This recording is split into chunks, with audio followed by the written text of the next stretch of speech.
Candace Owens thought she could win. Until Jasmine Crockett pulled the receipts on live TV, she never raised her voice.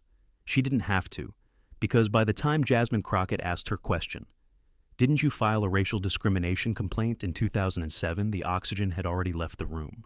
Candace Owens froze, smiled, laughed nervously. "I don't know what you're talking about," she said, her tone sugar-coated, like someone trying to shoo away a mosquito with a prayer. But the camera didn't blink, and neither did Jasmine. Let's rewind. This wasn't just another panel. This was Real America, a nationally syndicated political talk segment known for its sharp angles, blunt questions, and one unspoken rule: whoever controls the room controls the truth. And Candace Owens' media darling, conservative fire starter, viral hit factory was used to controlling the room, until she didn't. It started the way it always does. Candace, legs crossed, lips loaded, ready to go. She was there to deliver the same monologue she's rehearsed 1,000 times. Racism is over, victimhood is currency, and success means immunity from injustice. And across from her sat Congresswoman Jasmine Crockett, calm, cold blue blazer, binder beside her chair like a scalpel in the hands of a surgeon. The producers were already bracing for fireworks, but no one expected what came next. The moderator opened gently. A softball question about systemic disparities in the criminal justice system. Jasmine's answer, sharp, measured, undeniable. Then Candace struck, with respect. "Congresswoman," she said, "it's dangerous when politicians push victimhood narratives. I'm living proof that racism can be overcome. I didn't get where I am by blaming the system." And for a moment, it felt like any other night. The script was unfolding. Candace would control the tempo. Jasmine would be labeled angry, and Twitter would light up with sound bites. But then Jasmine moved. Not dramatically, not performatively, just enough to shift the axis of the room. She reached into her binder, no panic, no theatrics, and pulled out one folded sheet of paper. A document? She didn't even raise it like a weapon. She placed it, deliberate, like setting truth down on the table between them. "I came across this last night," Jasmine said, her voice even. "It's a public record, 2007, filed with the Stanford Board of Education." Candace tilted her head. You claimed racial harassment," Jasmine continued. "And not only did you file a formal complaint, you settled." And in that moment, the set didn't erupt. It contracted. The moderator's eyes widened. The camera crew held their breath. And Candace, so often the unflinching force in the room, visibly recalibrated. "That's ancient history," she said finally. "I was a kid." Jasmine didn't flinch. "But it was true, wasn't it? The silence after that wasn't accidental. It was architectural, constructed carefully, brick by brick, pause by pause, until the weight of it became undeniable." Candace hesitated. "Yes," she said, "but that's not the point." "It is the point," Jasmine replied, soft and direct, "because truth doesn't expire." And that's when the shift became seismic. This wasn't a shouting match. Jasmine wasn't trying to go viral. She wasn't yelling, posturing, or throwing around buzzwords. She was doing something far more dangerous. She was telling the truth, calmly, in front of cameras. And the person sitting across from her, the person who built an entire platform on denying that very truth, was running out of places to hide.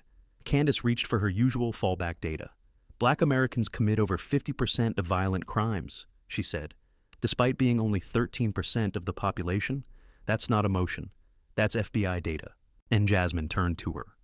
Slowly, steadily. The kind of turn you make when you're about to say something that will echo far beyond the walls of a studio. "Are you really doing this?" she asked, quoting numbers that were gathered through biased policing, disproportionate surveillance, and zip code targeted data sweeps. Candace pushed back. "I'm not making excuses. I'm telling the truth." But Jasmine didn't blink. "Then let's tell all of it. Tell them how many crimes go unreported in white suburbs, how many arrests get buried under sealed records, how many black children get labeled threats before they even graduate." And then came the line, the one that would break the internet, the studio, and some say Candace Owens' armor. "You didn't overcome racism by denying it," Jasmine said. "You got justice by naming it. And now, you tell kids they're imagining what you once cried out for help about." The moderator looked like he'd swallowed a rock. Candace tried to pivot. "I'm not a victim. I didn't let racism define me." "No," Jasmine replied. "You let it shape you, and then you told the mirror to lie." It wasn't just a rebuttal. It was a reckoning. Because Jasmine wasn't just speaking to Candace. She was speaking to the students in classrooms who get followed in stores, to the job applicants who change their names to sound neutral, to the kids who learn how to survive traffic stops before they learn how to drive. And she was speaking to every single person who's ever been told, "It's all in your head," when it was right there in front of them. Candace could have walked away with dignity. But she didn't. She mocked. She deflected. "Well," she said, "at least I don't cry on cue." Jasmine didn't take the bait. She just smiled, not smugly, not cruelly. The kind of smile you wear when you already know the truth, and you're just waiting for the world to catch up.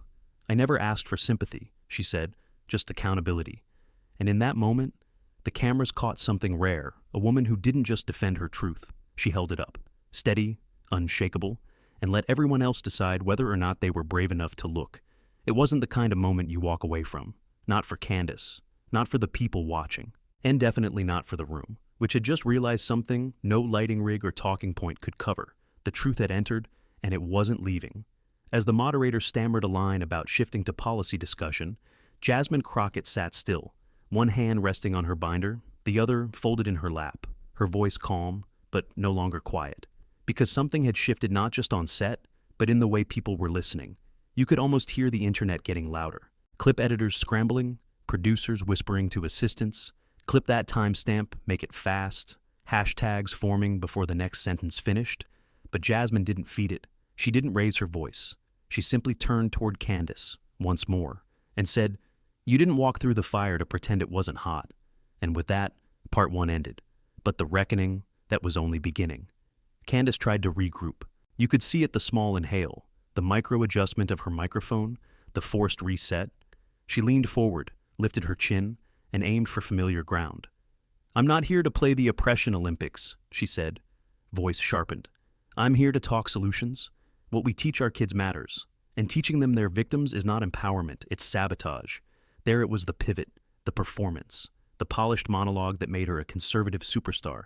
But something had already cracked, and Jasmine saw it. So she didn't go for the applause line. She didn't pivot to ideology. She simply asked, "Do you teach them to file complaints when they're scared, or to lie about it later so they can be booked for speeches?" Boom. A staff member off stage reportedly dropped their pen. It was that loud without being loud. Candace blinked. "I didn't lie," she said, defensive now. "I just don't believe in being defined by your worst moment." "And yet," Jasmine countered, "you let that moment save you. But you won't let these kids have one." Then she opened the binder again.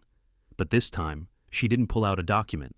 She pulled out a photograph, a grainy black and white yearbook photo.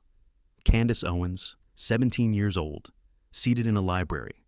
The caption beneath her name referencing the very incident she had tried to erase. No commentary, no accusation, just receipts. The truth didn't need volume. It had documentation. Candace stared at it. "That's low," she said, dragging up a high school incident like it's national news. Jasmine didn't blink. "Funny," she replied, "because you built a national career off telling people their high school experiences weren't real." The moderator cleared his throat. "Okay, maybe we should shift gears," but Jasmine wasn't done. Not yet. She turned not to Candace, but to the camera. "I'm not here to debate for sport," she said. "I'm here because too many people watching this know what it feels like to be gaslit by someone who looks like them." Let that sit for a second. Candace Owens wasn't just being contradicted, she was being remembered. Not by her fans, not by her handlers, but by a congresswoman who wasn't afraid to call out the strategy for what it was. "You turned your truth into currency. Then you told the rest of us to starve." Candace scoffed. "I didn't ask to be anyone's spokesperson." Jasmine nodded. "No, but you're paid like one. Book deals, keynotes, podcasts. You make a living off telling people their trauma is just bad attitude." The tension in the room wasn't theater. It was testimonial. The difference theater performs, testimony convicts. And Jasmine had just put the system on trial. Candace leaned back now, her arms folded. The smile was gone. In its place, stillness. But not the kind Jasmine carried. This was the stillness of someone who realized the script no longer worked. "You're trying to humiliate me," she said. "No," Jasmine replied softly. "I'm trying to remind you." And that was the moment the audience stopped clapping. Not because they weren't moved, but because they were processing. Because every word Jasmine dropped wasn't just aimed at Candace. It was aimed at a nation that had gotten too comfortable with letting volume disguise validation. She wasn't here to go viral. She wasn't here to own the moment. She was here to hold it steady. And suddenly, that was more powerful than anything Candace had to say. Later, the control room would say it happened around minute 17. That moment when the comments began pouring in, I felt seen for the first time on a panel show. Candace's past just came back to testify. That wasn't a debate. That was a moral recalibration. Even Candace's supporters were quieter than usual. Even her usual retweet army hadn't found the right talking point. Because there's one thing you can't spin public record. And when Jasmine Crockett read that complaint line by line, not with malice, but with surgical precision, it didn't feel like an attack. It felt like a mirror. You said you were targeted with racial slurs, Jasmine read, voice level, that school officials failed to protect you, that you feared for your safety. And you were right. She looked up. Why does that stop being real just because the camera's rolling? Candace looked away. And just like that, the energy in the room shifted again. It wasn't political anymore. It was personal.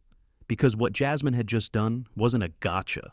It was a graceful exposure of contradiction, not to destroy, but to unmask, so people could finally see the whole picture. The woman who once filed a complaint out of fear, now making a career telling others not to, and Jasmine, quietly, asking the country, what happens when surviving injustice becomes your proof that it never existed? She let the question sit there, didn't answer it, didn't fill the silence. She let it hang, because sometimes the silence is where the truth lives longest. The silence didn't need a microphone. It needed memory. And Jasmine Crockett had just handed America one of its own. When part 2 closed, the air wasn't just still, it was loaded. Not with tension, not with rage, with recognition, because for the first time in a long time, people weren't watching to see who would win the argument. They were watching to see who would remember. Candace Owens had looked away, and that mattered more than anything she could have said next. But Jasmine, she didn't look away. She looked through. Right through the studio lights. Through the carefully scripted branding. Through the talking points that had been rehearsed to death. And into a contradiction Candace couldn't deflect. Because this wasn't about humiliation. This was about history. And who gets to rewrite it when the cameras are on? The moderator, now visibly shaken, tried to pivot again. Let's talk current legislation. But Jasmine shook her head, calm, composed, relentless. We're not done here, she said, because this isn't about the past. It's about who we let erase it. It was more than just a sentence. It was an indictment, not just of Candace, but of every person, every platform, every political party that had decided selective amnesia was a survival strategy. Candace straightened in her chair, voice rising now. I'm not denying I had experiences, she said, but I chose not to let them define me. I moved on. That's strength. Jasmine tilted her head. No, that's strategy. Real strength isn't pretending it never happened. It's standing in it and still choosing to fight for others who haven't made it out yet. The room paused again. Because in that one line, Jasmine did what no stat, no slogan, no viral clip had ever managed. She reframed the entire debate about race in America not as a grievance but as a collective inheritance. Not something you get over, something you carry together. And whether you acknowledged it or not, it still shaped the road you walked, across the country. Phones were buzzing, TikTok feeds flooded with the clip. Twitter reposts started threading Candace's old interviews against her current takes. Commenters pulled archived footage. Someone found the local paper article from 2008. There it was. The complaint. The settlement. The words racial threats printed in black and white. The internet didn't explode with outrage. It whispered. She remembered. Even if Candace tried not to, back on set, Candace was unraveling. But not in the dramatic and shouty way most pundits do. She was doing something far more revealing. She was searching for a lane, for a line, for a lifeboat in a conversation she could no longer steer. I'm tired of being told I'm not black enough, she muttered, half to herself. And Jasmine didn't pounce. She paused. Then she answered, not with anger. With clarity, no one said you weren't black. They said you were being dishonest. There's a difference. And that sentence, it hit harder than any punchline, because it stripped the conversation of its deflections. No identity politics, no tribalism, no binary, just one woman saying to another, we're not mad at who you are. We're asking why you're lying about who you were. And the room, once loud, chaotic, prepped for debate, was now silent, again, but not frozen, focused, because the people watching weren't just reacting. They were reevaluating. What else had been memory hold in the name of progress? What else had been sanitized so it could sell? The moderator tried, one last time, to break the rhythm. Congresswoman Crockett, surely we can agree that some progress has been made, but Jasmine didn't flinch. We can't call it progress if it costs truth, she said. Progress that requires us to lie about the pain it took to get here isn't justice. It's branding. Boom. And this time, one of the other panelists silent until now nodded. Not loudly, not performatively, just enough. Candace saw it, and she knew. The room wasn't with her anymore. Not because she lost the debate, because she lost her footing. Jasmine hadn't shouted, hadn't insulted, hadn't even raised her volume. She just stood there and held the contradiction long enough for it to reveal itself. Backstage, producers whispered, she brought data, but more than that, she brought memory. And that's what GOP rhetoric never plans for. It prepares for stats, slogans, and staged opposition. But it never prepares for someone who remembers the paperwork, the names, the threats, the truth, and refuses to let it be erased in the name of evolution. Candace leaned in again, trying now to recover control. You act like I'm the villain because I moved on? Jasmine smiled faintly. No, she said, you're not the villain. You're just not the hero you keep pretending to be. That landed, and it stayed. In the following hours, thousands of messages poured into Crockett's office, not to praise her performance, but to thank her for something more rare than political punchlines, for holding the truth steady when it got uncomfortable. A teacher from Detroit messaged, I've shown that clip to my 9th graders 3 times, not because you argued, but because you remembered what she forgot, and that was the power shift, not in polls, but in perspective, because after years of colorblind conservatism, of one-liner rebuttals, of denial packaged as discipline, someone had calmly stood up and said, you were right to ask for help. So, stop telling others they're wrong to need it. That wasn't just a debate moment. That was a memory returned, and America had to decide what to do with it next. And America. It didn't look away this time, because once a memory is returned, it doesn't fit neatly back into silence. It lingers. It spreads. It grows legs and walks straight into the places that tried hardest to forget. By the time Jasmine Crockett's clip finished its 4th rotation through TikTok, it wasn't just a panel exchange anymore. It was a cultural autopsy. Political strategists were dissecting it, high school debate coaches were teaching it, parents were rewatching it with their kids, stopping mid-sentence to say, this right here is why we remember. Because memory, when spoken clearly and without shame, isn't weakness.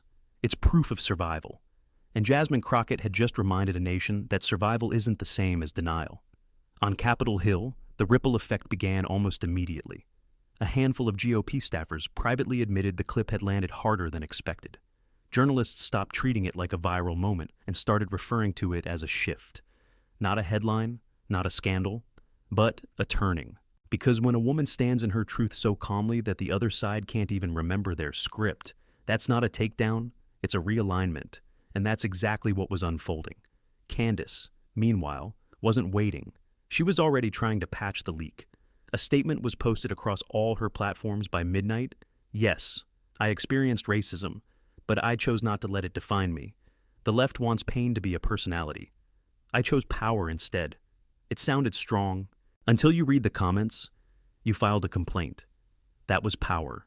Calling out racism when it happens isn't weakness, it's why you're alive. Jasmine didn't expose you. You exposed yourself by forgetting your own story. No fury, no cancel mob. Just reflection, uncomfortable, slow, public reflection. And for a brand built on noise, silence was the real danger. Back in Phoenix, the Real America control room staff watched the analytics like hawks. The raw camera angle was the most watched clip of the night. Not the sound bites, not the memes, the still camera. No cuts, just Jasmine, holding the moment, not blinking. People aren't just watching, one producer whispered, they're studying. And it wasn't just who was watching, it was where Little Rock, Toledo, Newark, Jackson, Fresno, places that don't always make headlines but carry the weight of the country's conscience. A barbershop in Oakland played the segment on loop while kids waited for haircuts. A mother in Tulsa streamed it 3 times in a row before writing a journal entry titled, She Didn't Raise Her Voice. I Heard Everything. And that was the real story. And not that Candace stumbled, but but that people remembered stumbling too and had been told for years that it didn't count, until Jasmine said otherwise. On set, Candace tried once more to shift the narrative. "You think you're empowering people," she said, "but all you're doing is convincing them they're victims." Jasmine didn't budge. "I'm not convincing them of anything," she replied. "I'm reminding them they weren't crazy." Then she paused and let the air answer for her. That pause landed harder than any rebuttal ever could. Because here's the thing about truth, it doesn't need momentum. It just needs a witness. And Jasmine had become one not just for herself, but for every person who'd been told that teacher didn't mean it. That cop was just doing his job.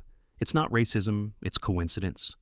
The people who bit their tongues, changed their names, stayed quiet in meetings, smiled through profiling.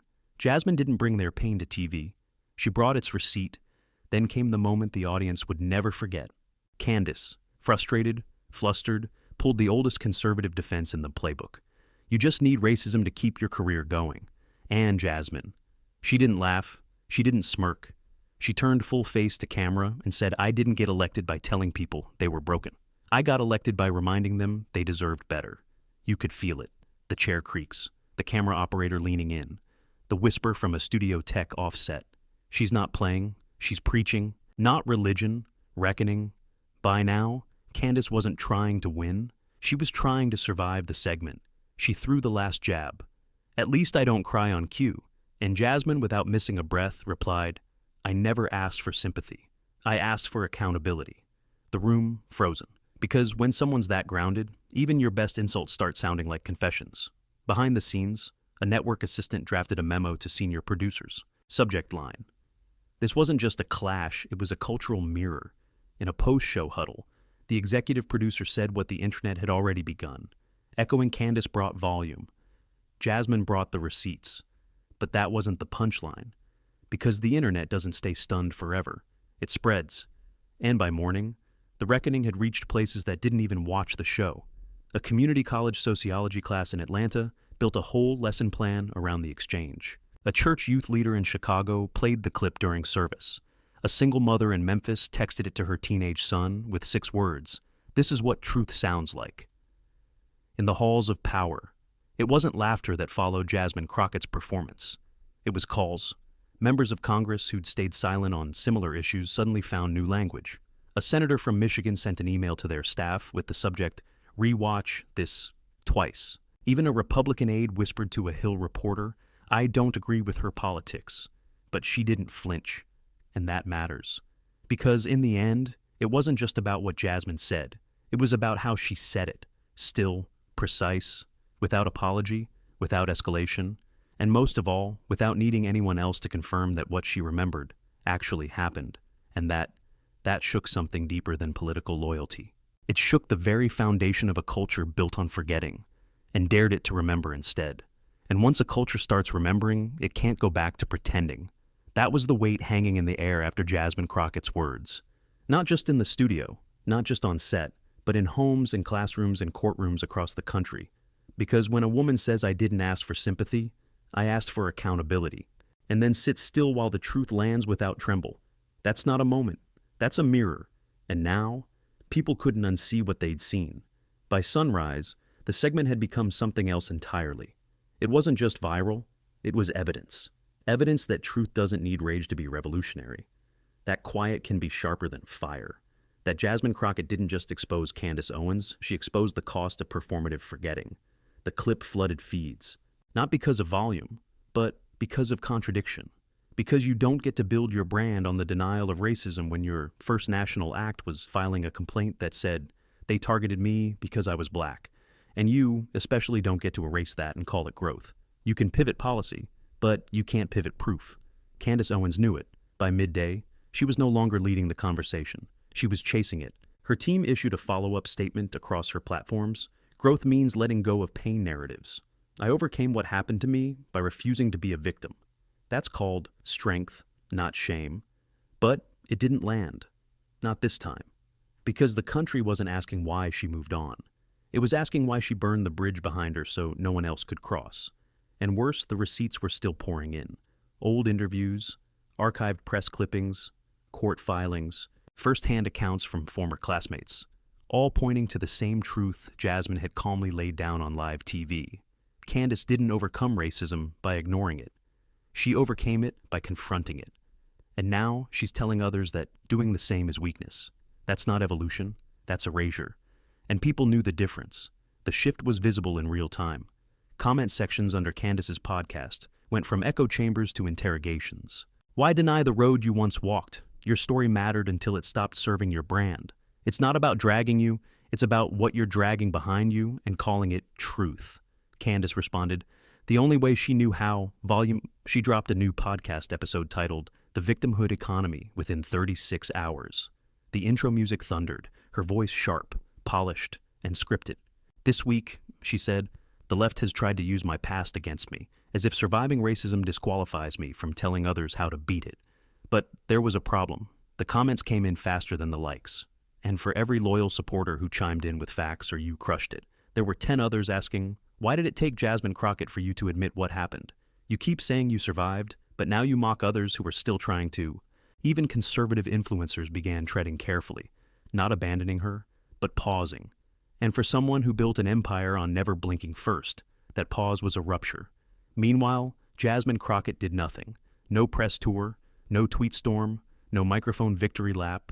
She posted one photo, her hands folded in her lap, same cobalt blazer, studio chair, still. The caption, hold your truth steady. That was it, no hashtags, no subtext, just clarity. And that was louder than anything Candace had screamed that week. Because while Candace chased cameras to reclaim control, Jasmine reclaimed something more dangerous, credibility. And that can't be filmed, can't be edited, can't be manufactured in a podcast booth. It either survives the silence or it doesn't. Back in Phoenix, Real America's producers ran the post-segment breakdown. Ratings had doubled, clips were still trending. Even their most conservative internal advisors admitted she didn't flinch. That's what made it real. The control room director, who had been silent all morning, finally said, Candace came in with control, but Jasmine left with truth, and still. Candace tried. She made the rounds. Fox, Daily Wire, Instagram, Live. Each time, the message got more frantic. I refused to let the left rewrite my story. But here's the twist. No one was rewriting it. They were just finally reading it out loud, word for word, line by line, filed in 2007, stamped, approved, settled, and suddenly, people remembered all the times they were told, don't make it about race. Just work harder. Be like Candace, she made it. But now, they had context, because Candace made it by naming what hurt her. And Jasmine had simply asked why no one else was allowed to do the same. Back in Washington, a congressional aide slipped a note onto a senior representative's desk, scrawled in pencil. This is what we've been waiting for, someone who doesn't perform pain, but preserves it. And just like that, it became clear. Jasmine Crockett didn't just challenge Candace Owens, she challenged the formula. The one that says if you suffer, you must silence it. The one that says if you succeed, you must forget it. The one that says if you want to lead, you can't carry the truth, you have to bury it. Jasmine didn't bury anything. She opened it, placed it on the table, and watched as a whole country stopped pretending they didn't recognize the shape of it. Because the shape of it was familiar. It looked like their own story, folded up, tucked away, and waiting for someone brave enough to say, you weren't imagining it, you were surviving it. And that matters. It matters. That's where Part 5 left us, with a single, unflinching truth spoken by Jasmine Crockett, echoed by millions, and now planted firmly in the national consciousness like a flag in ground long denied. Survival is not a weakness. It's the receipt. And Jasmine hadn't just unfolded it. She held it steady, long enough for a country that's become addicted to denial to finally take a second look. By the time the weekend rolled around, her quote had already entered classrooms, pulpits, newsrooms, and family group chats. Not because it was loud, but because it was undeniable. You weren't imagining it, you were surviving it. And that matters. It was printed on posters in Brooklyn and pinned to corkboards in Birmingham. It was underlined in notebooks and quoted by teachers who'd long been told to keep politics out of the room. But this wasn't politics anymore. This was pattern, and patterns, once seen, can't be unseen. Jasmine Crockett didn't go on a victory tour. She didn't need to, because her power wasn't in what she said. After the segment, it was in what she didn't need to say. The clip had already become self-sustaining. A quiet blaze lit by composure, fueled by consistency, and protected by the one thing Candace Owens couldn't manufacture: credibility. While Candace pushed back with force, Jasmine didn't push at all. She simply let the weight of the contradiction speak for itself. And America listened.